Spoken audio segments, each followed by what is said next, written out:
dolls! I noticed that it's been a while since I have done a reading video, so I thought I would come back with another one, and since I've only done one Disney one, I thought it was also time that I do another one.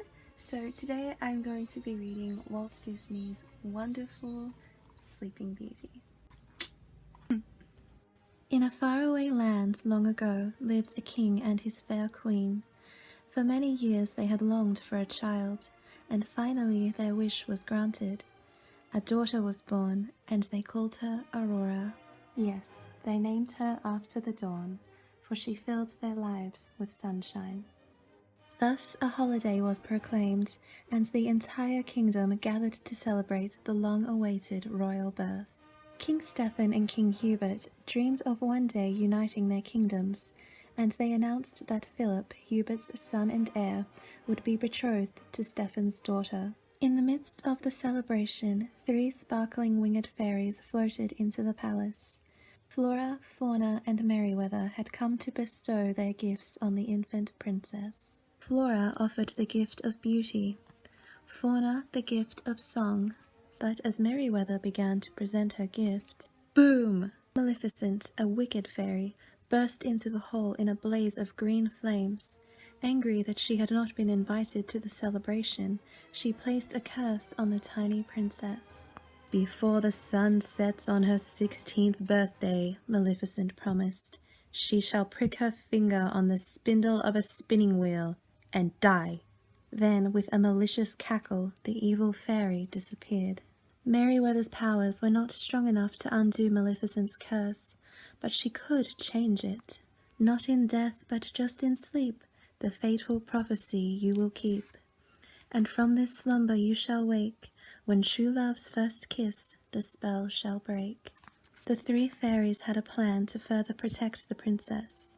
They would disguise themselves as peasants, call the child Briar Rose, and raise her in hiding deep in the forest. Then, on the princess's 16th birthday, they would return her to the palace. Year after year, Maleficent's henchmen scoured the kingdom for the princess without success. As Aurora's 16th birthday neared, Maleficent realized that for all those years her henchmen had been searching for a baby. The angry villain hastily dispatched her pet raven to search for the princess, now a young maiden. On the morning of the princess's 16th birthday, Flora, Fauna, and Merryweather made plans for a party, with real birthday cake and a dress a princess could be proud of.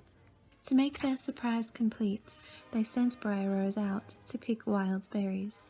The maiden wandered through the forest singing, her sweet voice drifting through the trees. Prince Philip was riding nearby, and he heard her lovely song. She did not hear the prince approach until he joined her in singing and took her hand. Without knowing who the other was, the prince and Briar Rose fell instantly in love, and they planned to meet later that night. But then Maleficent's pet raven flew overhead.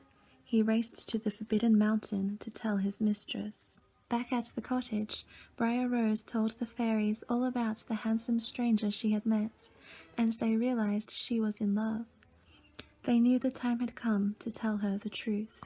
As they began their long journey back to the palace, all Aurora could think of was the young man she had met that day, and how she would never see him again. When they reached the palace, the fairies left Aurora in a small room. A sinister green wisp of light appeared.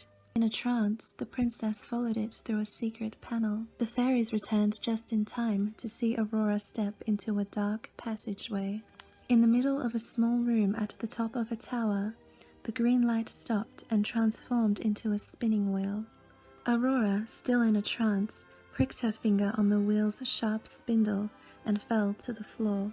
Maleficent stood over the fallen princess, laughing cruelly at the villainous victory. The fairies knew the king and the queen would be heartbroken, so they drifted all about the palace, putting everyone into a deep sleep. Meanwhile, Prince Philip had arrived at the forest cottage. When he stepped through the door, Maleficent and her henchmen captured him and took him back to her dungeon on the Forbidden Mountain. Maleficent knew that the prince alone had the power to undo her curse on Aurora, and she would not risk giving him the chance to do so. Realizing that Aurora's mysterious young man must be Philip, the fairies rushed back to the cottage, but they found only signs of a violent struggle and Prince Philip's cap. They raced away toward the darkness of Maleficent's mountain lair. In the dungeon, Maleficent revealed to the prince that the girl he had fallen in love with was Princess Aurora. The evil fairy told Prince Philip that only he could awaken Aurora with a kiss. Philip knew he must somehow escape and save his true love. When Maleficent departed, the good fairies appeared and released the prince, arming him with the enchanted shield of virtue and the mighty sword of truth. The prince made his way through the courtyard, swiftly mounted his horse, and fled toward the drawbridge. As Philip neared Stephen's palace, Maleficent cast a spell. A wall of thick, thorny vines appeared, and soon the prince was surrounded. He made quick work of the twining branches, using the sword of truth to clear a path. When the prince neared the castle bridge, Maleficent appeared in a ball of fire right in front of him. Then she turned herself into a huge dragon and blasted him with red-hot flames. Philip defended himself with the shield of virtue. He took aim with his sword and hurled it at the dragon. The beast fell back and plunged over the edge of a cliff. Maleficent was gone. The thorny vines dissolved into the ground, and the fire and smoke vanished. Prince Philip ran through the castle gates and up the stairs to the chamber where Aurora lay. He knelt beside the princess and kissed her. The Sleeping Beauty awakened. The spell was broken. Everyone in the kingdom awoke. In the throne room, all eyes focused on the top of the grand stairway. Prince Philip and Princess Aurora appeared, arm in arm, beaming with joy. Soon the court musicians struck up a dance, and Prince Philip whisked the princess away to the dance floor. As all the palace court watched, Princess Aurora and Prince Philip danced in each other's arms, and they lived happily ever after. And that is the end of Walt Disney's Sleeping Beauty. I really hope you all enjoyed hearing me read this one. If there are any other Disney stories you would like me to read, please let me know. I'm thinking Beauty and the Beast next, and of course there will be plenty of other Barbie ones to come. And to end this video, I thought I would read this little section that they have at the end of the book next to this gorgeous picture, just because I think it's really nice. As with the heroine of the film itself, Walt Disney's Sleeping Beauty has, over its half-a-century lifetime, been the subject of fond hopes and beautiful gifts, ill will and dormancy, and it has been awakened by the acts of those with a pure love for all of her lovely and unique qualities. May they all live happily ever after. Indeed, may we all live happily ever after. Peace.